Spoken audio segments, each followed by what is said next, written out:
Bir değil, bir hayli insan dünyanın değişik yerlerinde böyle Davut Sıla duygusuyla yaşadıkları bir dönemde müptela oldukları bir hastalık.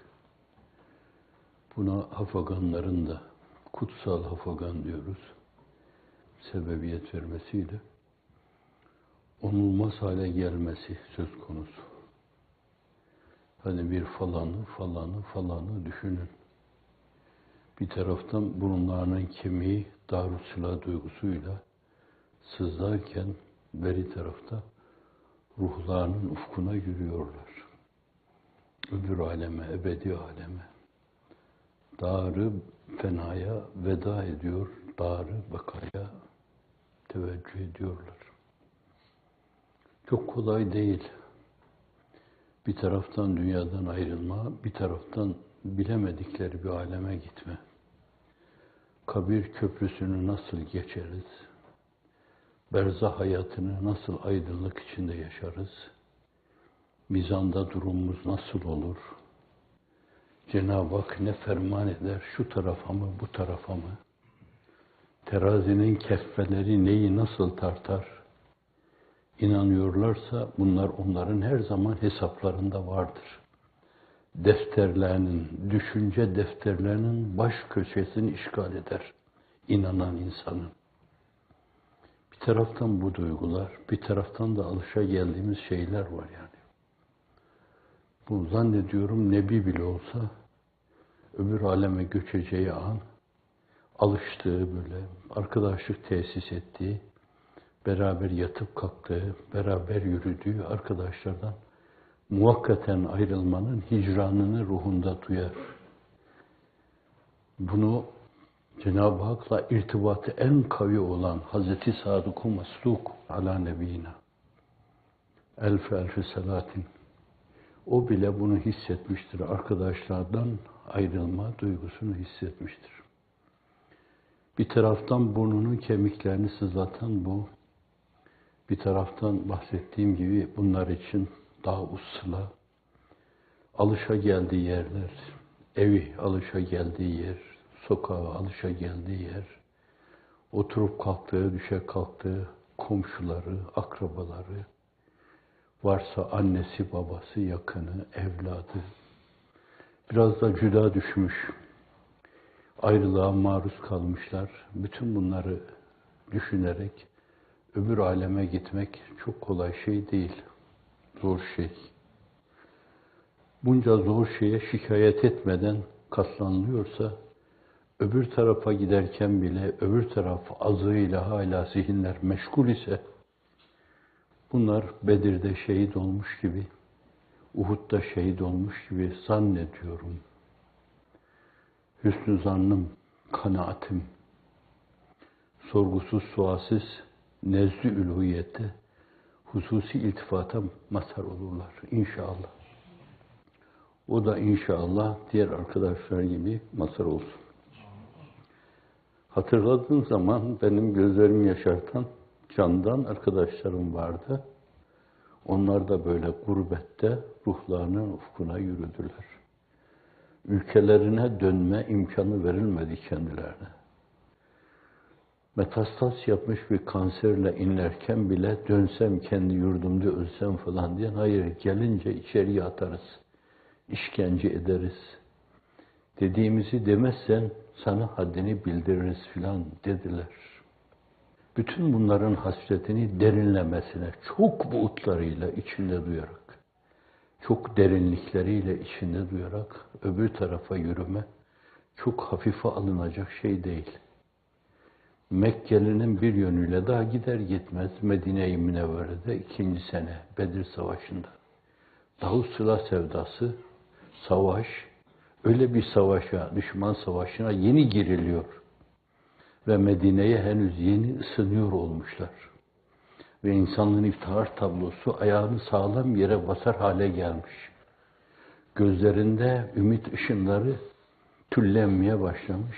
Böyle bir dönemde hayata veda etmeleri insan olarak ağır gelir. İzzet Molla'nın ifadesiyle. Ben usanmam gözümün nuru cefadan ama ne de olmasa cefadan usanır. Candır bu. Bir usanma hissettiklerini zannetmiyorum onların. Fakat bir insan olarak tekme yemiş gibi sarsılmamaları mümkün değil. Sarsılır herkes. Bunun da kendine göre kazanımları vardır. Allah'ın inayetiyle. Onun için büyük bir hak dostu, dertten büyük bir derman mı var, bir sebebi gufran mı var? Dertlileri sever Rahman diyor. Ne kadar küme küme içinizde dertler varsa, deşeledikçe alttan yeni yeni böyle dertler, problemler sizi sıkacak, sizi streslere, angazlara sevk edecek problemler varsa, bunların hepsi sizde dökülmesi gerekli olan bazı şeylerin dökülmesine vesile olur. Arındıran kurnaların altında semadan inen yağmur, kar, dolu altında arınıyor gibi. Bu sözlerle Efendimizin mübarek duasına işarette bulunmak istedim. Nakkini minel hataya kema yunakkat thevbül ebyedü mineddenes ve gsilni bil mai ve selci vel barat buyuruyor. Öyle bir arınmaya vesile oluyorsa ben bunu da severek karşılamak lazım. Hepimiz insanız, hepimizin şöyle böyle kusurları olmuştur. Bazen bir zihin kirliliğine sebebiyet vermişizdir. Bazen gözlerimizden içeriye akan kirler olmuştur. Anlıyorsunuz ne demek olduğunu. Bazen kulaklarımızdan içeriye akan kirler olmuştur. Bazen kalbimizi kendi ritmine uyduran kirler olmuştur. Bazen bütün letaifi insaniyemizi tesir altına alan kirler olmuştur. İstemesek bile gerçek mümince yaşama, rüyalarını bile bunlardan siyanet etme esası vardır. Hayallerini bile bunlardan koruma esası vardır. Bütün bunlarla öbür aleme gitme. Niye kendini saldın? Neden bu düşüncelere yol verdin? Neden kalbin latife-i Rabbaniye'nin içine şeytana açık olan kapıları ardına kadar açtın diye sorulabilir. İşte böyle bu türlü kurnalardan geçince öbür tarafa Türkçemizde ifade edilen şekliyle diyelim pirupak olarak giderler orada. Zannediyorum kabirde Münkir Nekir Hazretleri gelince bu adamın çehresine bakacaklar. Abdullah İbni Selam'ın Resul-i Ekrem'in mübarek çehresine bakışıyla bakacaklar. Ön yargısız bakacaklar. Vallahi diyecekler ki buna soracak bir şey yok. Adam tepeden tırnağa nur efşan bir mahiyet arz ediyor.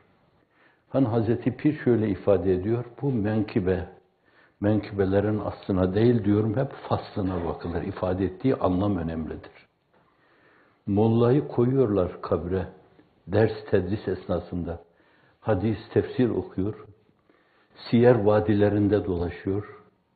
Duygu ve düşünce açısından insanlığın iktidar tablosunu adım adım takip ediyor. Bu Bekr, Ömer, Osman, Ali nasıl yaşamış?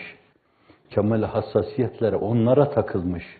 Acaba ne etsem ki ben onlara ulaşsam ve bir kaldırım taşı gibi başımı ayaklarının altına koysam?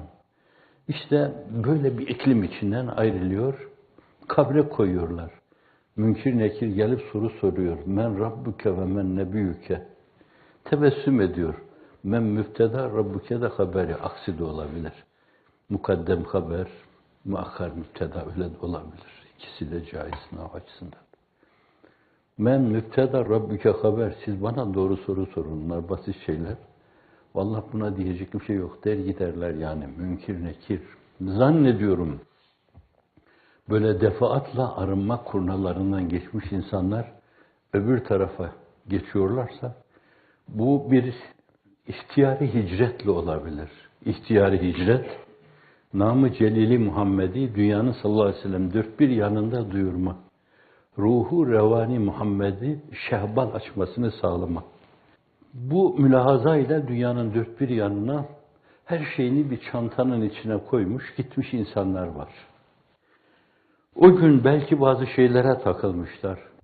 Ama saffetleri, temizlikleri, gönül aydınlıkları, yüksek gayeyi hayalleri, dünyevi bir talep peşinde olmadıkları, bunu gören insanlar onlara bağırlarını açmışlar sonuna kadar. Kale kapıları gibi. Sinemize sandalyenizi atıp oturabilirsiniz demişler. Ve 20 küsür sene, 30 seneye yakın süre zarfında onlar gittikleri yerlerde o bayrağı dalgalandırmaya çalışmışlar. Dünyanın en uzak yerlerine kadar gitmişler. Ama bitmemiş bu mesele. Ta Güney Kutb'a kadar gitme vardı. Penguenlara anlatmak için. Kuzey Kutb'a gitmek vardı. Oradaki başlayın boz ayıları anlatmaya kadar. Mahluksunuz ama fakat eftali mahluk, eşrefi mahluk, Hazreti Ruhu Seyyidül Enam. Hepimizin efendi sizin için bile ifade ettiği bir mana vardır. Bunu duyurmaya geldik size. Bu mülahazayla çantasını eline almış, bu niyetle hedefinde bu ufuk var, bu ufku yakalama var, bu gayeyi hayal var. Ama yolun bir yerine kadar ömrü vefa etmiş. 1/4'ine, 1/3'ine kadar. Fakat Allah niyetlere göre muamele yapar. Tamamen onun ufka varmış olması mülahazasıyla ona muamelede bulunur. Müminin niyeti amelinden hayırlıdır. Ruhu Seyyidül Enam'a ait. İnnemel amalu bin niyyat ve innemel likullimrin maneva Buhari'nin ilk hadisi. Seyyidina Hazreti Ömer rivayet ediyor. Ameller niyetlere göredir. Kim neyi niyet ediyorsa Allah onu verir. Bazen hiçbir şey yapmayabilirsiniz. Çantanızı elinize aldınız, arabaya bindiniz, bir trafik kazasında ruhunuzun ufkuna yürüdünüz. Cenab-ı Hak sizin hedefinize göre size muamele yapar. İşte belli bir dönemde böyle ihtiyari hicretler oldu. Gönül rızasıyla gittiler. Coğrafyada yerini bilmedikleri yerlere gittiler. Gittiler orada öğretmenlik yapacağız, rehberlik yapacağız, okul açacağız. Fakat hırpani binalar içinde okul nasıl açılır? Vakadan bahsediyorum. Orada birer ırgat gibi çalıştılar. Birisinin bir hatırasını antiparantez arz edeyim. Sevdiği insanlardan birisinin böyle bir yere gittiğini duyuyor. Ben de o zatı tanımıştım, tanıfa şerefine ermiştim. Bir yönetim kurulu başkanı zenginlerden birisiydi. Ama tanıdıklarından bir tanesi bir yere gitmiş. Gittiği yerde de müdür olmuş. Ben bir onu gittiği yerde vazife başında göreyim diyor. Giriyor o binanın içine soruyor falan nerede diyor. O müessesenin müdürü. Diyorlar işte falan yerde diyor. Başına da kağıttan bir şey koymuş. Elinde fırça duaları boyuyor. Onu gönlünü fethetmeye yetiyor bu onu öyle görünce. Bütün bunlar göze alınarak gidildi. Bu ihtiyari bir hicretti. Mercuh racihe tereccüh etmesi cihetiyle hani bu bir yönüyle racih bir meseleydi. Gün geldi o arkadaşlar Cenab-ı Hakk'ın lütfettiği şeyi yaptılar. Hiç kimse ne de Kitmir bu olup biten şeylerin 1/10'ını kendine mal etmesin. Okulları açan oydu. Gönüllerde size sevgi kapılarını açan oydu. İnnellezîne âmenû ve amilussâlihâti seyec'alû lehumurrahmânu vudda. İman edip salih amel yapanlara yerde gökte sevgi vaz edilir. Gittikleri her yerde hüsnü kabulle karşılanırlar. Yapan oydu, sevdiren oydu. O binaları size verdiren oydu. Bunu böyle bilen, böyle gören zannediyorum. Cenab-ı Hakk'ın Eltaf-ı Sübhanisi'nin tezahürü olarak bize lütfettiği o eğitim müesseselerine kimse sahip çıkmaya kalkmaz. Kimse.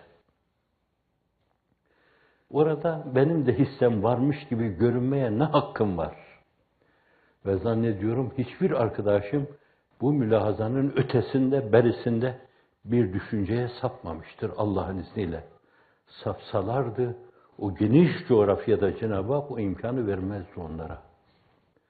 Böyle ihtiyari hicretle, bir yönüyle bu göçü taçlandıran insanlar, çok önemli hizmetlere vesile olan insanlar, bir de karşılarına ifritten düşmanların çıkmasına rağmen, onların yaptıkları şeyleri tahrip etmelerine rağmen, hala yerlerinde sabit kadem olmalarına rağmen, bu işi devam ettirmeleri onlar için öyle yüksek bir payedir ki, Zannediyorum gittikleri yerde hiçbirinin dikili bir taşı olmamıştır. Kendilerine güvenerek söylüyorum bunu. Ve zannediyorum vardır diyen insan parmak kaldırsın, burada parmak kaldıracak bir insanın bulunacağına ihtimal vermiyorum. Çünkü giderken lillah, li ecillah, li vecillah rızası için gitmişlerdi. El-ihlas ve rıdak ve halisel eşk vel iştiyak deyip gitmişlerdi. Onların bu küçük adımlarına, kendilerine göre büyük adım, bu küçük adımlarına Cenab-ı Hak da başları döndüren, bakışları bulandıran Eltaf-ı Sübhaniye'de bulunmuştu. Hem öyle bulunmuştu ki, bugün bir kısım kimseler onu tahrip için koşuyorlar. Tahrip çok kolaydır. Böyle bir binayı bir tane çocuk yerle bir edebilir. Ama böyle bir binanın yapılması, şu bina 5-6 senede, işte o fedakar kardeşlerinizin birinin bir yerde kazancıyla, müteahhitlik yapıyordu, kazancıyla yapıldı. Parça parça gönderdi, 5-6 senede bitti. Bildiğiniz, çoğunuzun bildiği bir kardeşiniz sizin. O da öyle hicret etmişti. Şimdi bu defa da başka bir yere hicret etti, o hicreti değerlendirmeye. Bir zaman ihtiyari bir hicret yapmıştı, şimdi de ızdırarı, cebri bir hicret. Allah bazılarına böyle iki hicretin sevabını birden lütfediyor. Tamir çok zordur, tahrip çok kolaydır. Tahribe çalışıyorlar. O çatlak seslerin müessir olduğu yerleri saymaya kalksanız 10 tane yer ya vardır ya da yoktur. Fakat kemali teessüfle ifade edeyim ki burada bazı İslam dünyası imtihanı kaybetti. İslam dünyasından bazı ülkeler Kapadokya'daki insanların imanına inanarak kaybettiler. Bu imtihanda kaybettiler. Bir gün olup biten şeylerin yanlış olduğunu anlayıp nedamet duyacak, keşke diyecekler ama fakat yaptıkları, şu andaki yaptıkları tahribatın hesabını Allah soracak. Niye şeytan ve şeytanın avenesine inandınız? Neden bu samimi arkadaşların samimiyetine güvenmediniz, onlara bel bağlamadınız diye soracaktır. Evet, onlar tamir için gitmişlerdi. Geçen gün bir arkadaş bir yerden cebri çıkışla çıkmıştı, geldi buraya.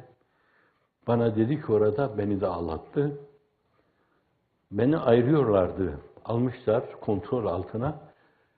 Birkaç yerde olduğu gibi uçağa gizli bindiriyor, Türkiye'ye gönderiyor, içeriye aldırıyor ve tazyika maruz bırakıyorlar. İnsan kaçırma, haramilik buna denir. Ali Baba'nın eşkıyaları bunu yapmamıştır. O arkadaşı da kaçırıyorlar. Fakat o ülkenin insanlarından önde gelenlerden birinin hanımı devreye giriyor. Kontrol altına alıyor. Sonra başka bir yere uçağa bindirip gönderiyor. Orayı demede bahis görmüyorum. Dubai'ye gönderiliyor. Dubai'den de buraya geliyor. Bana dedi ki, ayrılırken ayrılın burada, sizi yine kaçırırlar. Çok ağladım, ne olur hizmet ettiğim bu yerden beni ayırmayın diye. Burada hep kalmak istiyorum dedim. Ama dediler ki, güven veremiyoruz size. Bu adamlar yine aynı kötülüğü yapar. Efendim Endonezya'da olduğu gibi, Pakistan'da olduğu gibi, efendim Fas'ta, Tunus'ta, Cezayir'de olduğu gibi tutar eşkıyaya teslim ederler sizi. Eşkıyanın ne yapacağı da belli değil. Çünkü zindanlarda ölen insanların sayısı belli değil. İşkenceden aklını kaybedenlerin sayısı belli değil. Uyuşturucu verilerek konuşturalım diye aklını kaybeden insanların sayısı belli değil. Kaçırılıp dağlarda işkenceye tabi tutulup sonra ormanın içine atılan insanların sayısı belli değil. Kendi ülkesine Davut silah duygusuyla burnunun kemikleri sızlıya sızlıya giden insanların başına bunlar geliyorsa, samimi duygular, samimi hisler diyorlar ki, vallahi ne kadar dikkat etsek sizi burada koruyamayız. En iyisi siz ayrılın gidin. Hıçkıra hıçkıra ağladım derken yine benim yanımda da ağladı burada. Tabii her gün böyle bir şey gelince Kıtmir de çok hassas. Hani yanında toptan tüfekten bahsedince büzüşen çiçekler var ya, işte onlar gibi kalbimin birdenbire ritmi değişiyor. Dün de öyle ritmi değişti. Kendimi odama kapadım. Sana inziva gerek dedim. Şimdi de cebri hicret. Belli bir dönemde gidilmeyen yerlere arkadaşlarımız hicret ettiler. Mazlumiyet, mağduriyet, hal ve temsil diliyle öyle bir lisan ki bütün dünya duydu. Çoğunuzu ismiyle, resmiyle, konumuyla ezberledi. Ve ciddi bir güven duygusuyla istintak zeminlerine aldı.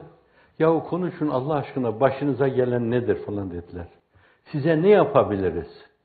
O mahrumiyeti, mağduriyeti görünce ceplerinden çıkardı, evlerin anahtarlarını verdiler. Verecekleri anahtar yoksa siz bir yerde bir ev tutun, kirasını biz veririz dediler. Bunu Almanya'da yaptı, Kanada'da yaptı, kısmen Fransa'da yaptı, Amerika'da yaptı. Değişik yerler yaptı. İslam dünyası yattı büyük çoğunluğu itibariyle bu mevzuda. Yapanın yanında yatmak ne kadar ayıptır. Biri yapıyor. Birinde sizin inandığınız çerçevede inanılması gerekli olan şeylere inanma yok. Fakat mümin sıfatı var. İnna Allah la yanzuru ila suverikum velakin yanzuru ila kulubikum ve a'malikum. Allah sizin şekillerinize, kimliğinize, Türk'üm, Kürd'üm, Arnavut'um, Boşnağım, bilmem Laz'ım, Gürcü'yüm, ona değil, kalbinize bakar. Oradaki insanlığınıza bakar, inancınıza bakar. Hazreti Pir diyor ki, her müminin her sıfatı mümin olmadığı gibi, her falanın da her sıfatı kafir değildir. Mümin sıfatı. Ve bir fetret dönemi olması itibariyle, Müslümanlığı yani hakkıyla temsil eden, hal diliyle anlatan insanların olmadığı, kahtının yaşandığı bir dönemde, öbür alemde Allah onlara nasıl muamele yapacağını bugün söylemek zordur. Bağışlayın, atmasyon olur. Belli değil. Ebu Talip, La ilahe illallah Muhammedur Resulullah dememişti. Ama insanlığın iftihar tablosuna hep göğsünü germiş, onu korumuş, kalkan gibi olmuştu. Hazreti Pir'in ifadesine göre Allah ona La ilahe illallah Muhammedur Resulullah demediğinden kor bir yere, öyle demeyenlerin yerine kor. Fakat orada ona bir cennet hayatı yaşatır diyor. Ona orada bir cennet hayatı yaşatır. Hani birinin düşüncesi Hazreti Ebubekir'in düşüncesidir. Ebu Kuhafe'nin elinden tutup Mekke fethini müteakip babasını Efendimiz'e getirdiğinde ağlar çıkıra çıkıra. Niye ağlıyorsun? Babamın yerine Ebu Talib'in getirilmesini ne kadar arzu ederdim. Sultanım, bir o kadar da benden al. Benim efendime geçtiği yoldan bir dikeni kaldırıp atan, ona bile canım feda olsun. Evet, birileri böyle bağırlarını açıyor, size sahip çıkıyor, aman gelin. Hatta şimdilerde diyorlar ki konumunuz itibariyle hukuk mu eğitim gördünüz? Şu süreçten geçtikten sonra burada siz uzmanı olduğunuz bu alanda vazifenizi yapabilirsiniz. İş mi yapıyorsunuz? Biriyle şurada baş başa verince şu işi yapabilirsiniz demek suretiyle Mekke'de müminlerin kaybettiklerine mukabil Medine'deki Müslümanların sinelerini açıp bağ ve bahçelerini ortak yapmaları gibi her yer bir muhacer yeri oldu ve giden muhacirler orada adeta bir ansar muamelesi gördü. Bağırlarını açtılar. Kafaları karıştıranların dışında herkes bağrını açtı. Onlara hoş geldiniz, sefa geldiniz dedi. Hoş amedide bulundular. Bunlar boşa gitmez. Başkaları ne iddiada bulunursa bulunsun, Müslümanlık desin, ara sıra abdestsiz camiye gitsin. Müslümanlığa ait argümanları esas dünyevi ve siyasi saltanatı için birer argüman olarak kullansın. Bunlar yalancılık vadilerinde akan kirli mailer gibi akıp gidecek. Fakat insanca davranan kimseler insanlıklarının mükafatını mutlaka öbür alemde göreceklerdir. cebri hicretin karşılığında da madem dünya sizi duydu, tanıdı. Mesela bir kıtmirle hesap edin. Bunu söylemeden hicap duyuyorum. Nefsim adına söylemiyorum ben. Bütün meziyetim ne biliyor musunuz? Sizin gibi uğraşan bir cemaatin içinde bulunma. Ülufe-i şahane oluyor ya hani padişahların adı. Mahşerde kendimi sizin saflarınızın arkasında hissediyorum. Size Cenab-ı Hak diyor ki haydi hepiniz girebilirsiniz, köprüyü geçtiniz. Ben de geliyorum, geçerken orada bana bir de tokat aşk ediyor. Ulan yaramaz sen de geç diyor. Kendime hep böyle baktım. Evet. Şimdi birileri sizi terörist ilan ediyor. Ben hayatımda bilerek yemin ederim bir karıncaya basmadım. Yemin ederim. Bir arının ölümü karşısında yarım saate ağladığımı yakın arkadaşlarım bilirler. Öldü. Bal peteği üzerine koydum, yemiyor. Su döktüm, baktım yine yemiyor. Oturdum bir kenarda hıçkıra hıçkıra ağladım. Bir canlı, tabiatın bir parçası. Sistem adına çok önemlidir. Hıçkıra hıçkıra ağladım, ruhum bu. Şimdi, evet, hiçbirinizi bu duygunun, bu düşüncenin dışında göremem. Belki bana dersiniz ki sizin yaptığınız bu şeyler çok küçük şeyler. Biz daha alasını yapıyoruz mesela Allah'ın izniyle. Ama bu ruh, bu anlayış, bu düşünceyi taşıyan insanlara terörist diyorlar. Fakat Almanya'ya giden, Amerika'ya iltica eden, Kanada'ya giden insanlar gelip Kıtmir'in yanında duruyorlar, fotoğraf çektiriyorlar. Referans diyor. Hani demek ki sen de bu cemaat, bu hareket içindeymişsin falan. Belki bazı yerlerde imtihan ediyorlar. Son sohbetinde Kıtmir ne konuşmuştu? Ne demişti? O konuşmayı söyleyene sen geç, bitti senin işin falan. O konuşmayı söyleyene. Birileri yerin dibine batırırken başka birileri başlarına taç yapıyor. Bunlar boşa gitmeyecektir. Şimdi böyle bir tanıma var. Bir saygı duyma var aynı zamanda. Ve çok ciddi bir merak var.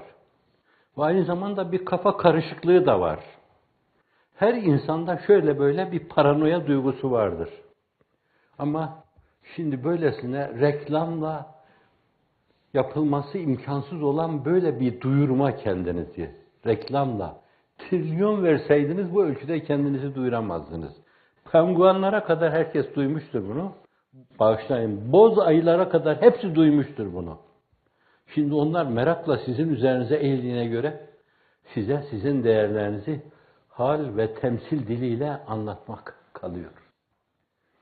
Böyle bir fırsat, öyle bir fırsat ki Allah'ın bir fırsatı. Bir insanın hidayetine vesile olma, imana doğru ona bir adım attırma. Yığın yığın koyunlardan, koyun sürülerinden daha hayırlıdır. Bu sıhhatli hadis.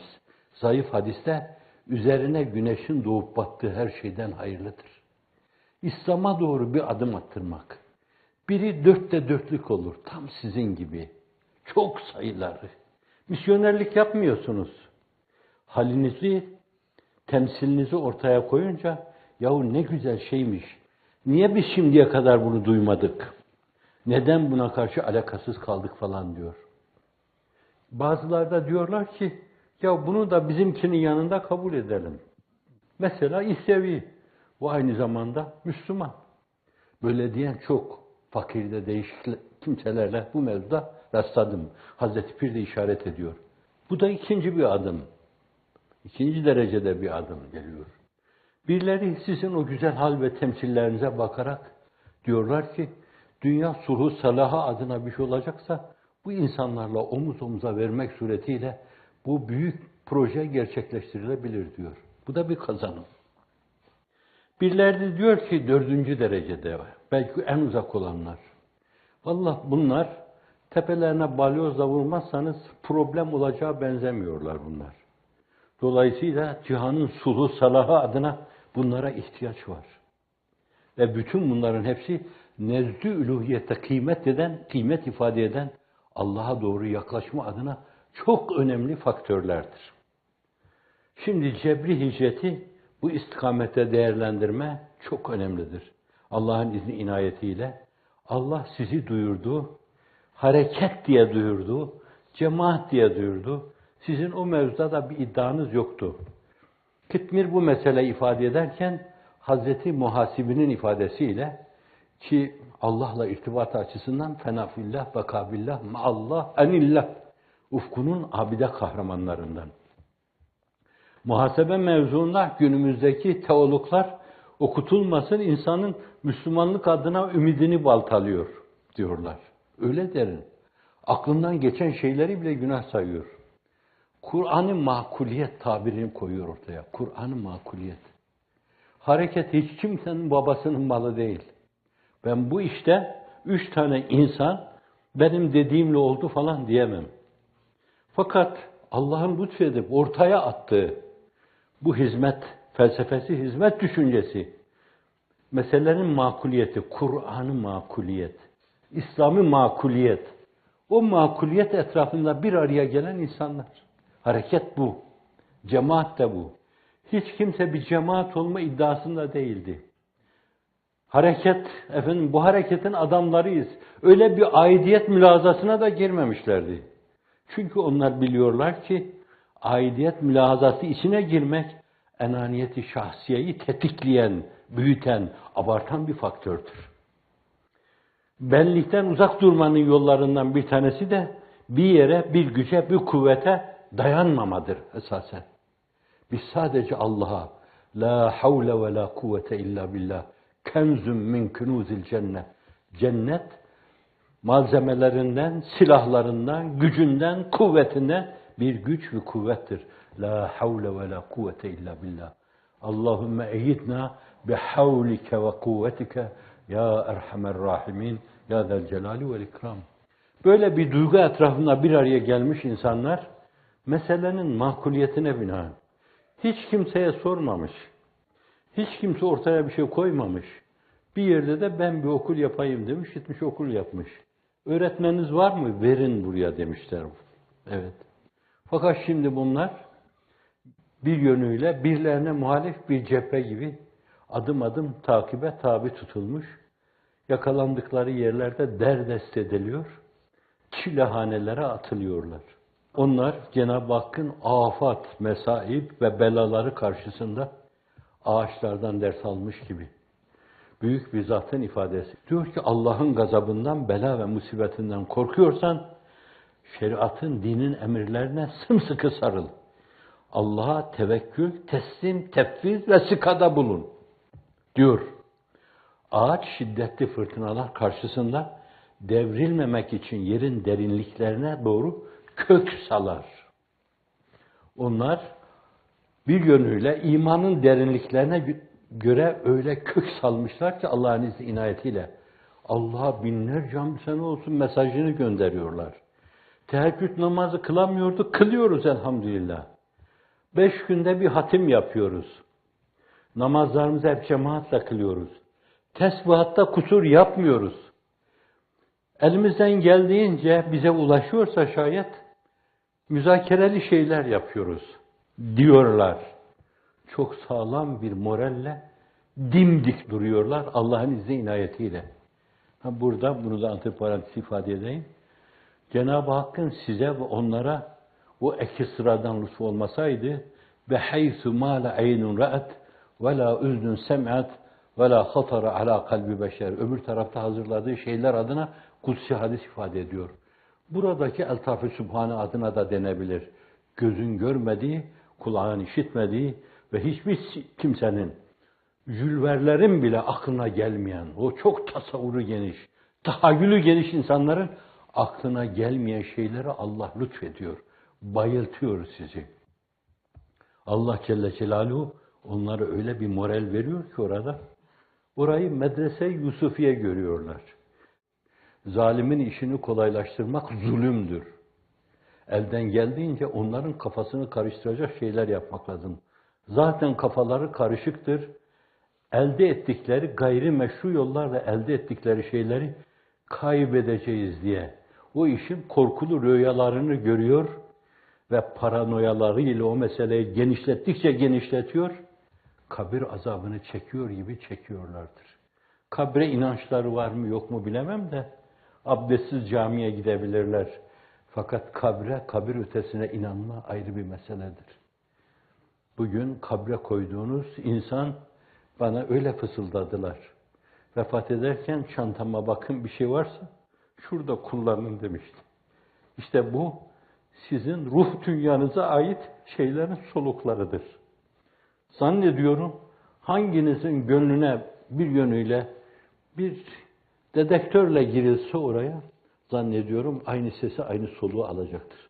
Aynı şeyleri dinleyecektir. Allah'ın izni inayetiyle. Evet, işi uzattım ve kendime göre bazı şeyler mırıldandım. Kusura bakmayın, beni affedin. Allah sizi burada uzun ömürle serfiraz kılsın. Hizmeti imaniye ve Kur'aniye'de daim kılsın. Namı Celili Muhammedi sallallahu aleyhi ve sellem dünyanın dört bir yanında şehbal açması istikametinde istihdam etsin inşallah. Ve imanla öbür tarafa göçmeye muvaffak eylesin. Ruhu Seyyidül Enam'ın Livaul Hamdi altında, beşaşet içinde, bişaret içinde orada Cenab-ı Hakk'ın çok farklı eltafını bekleme şerefiyle şereflendirsin. Vesselam.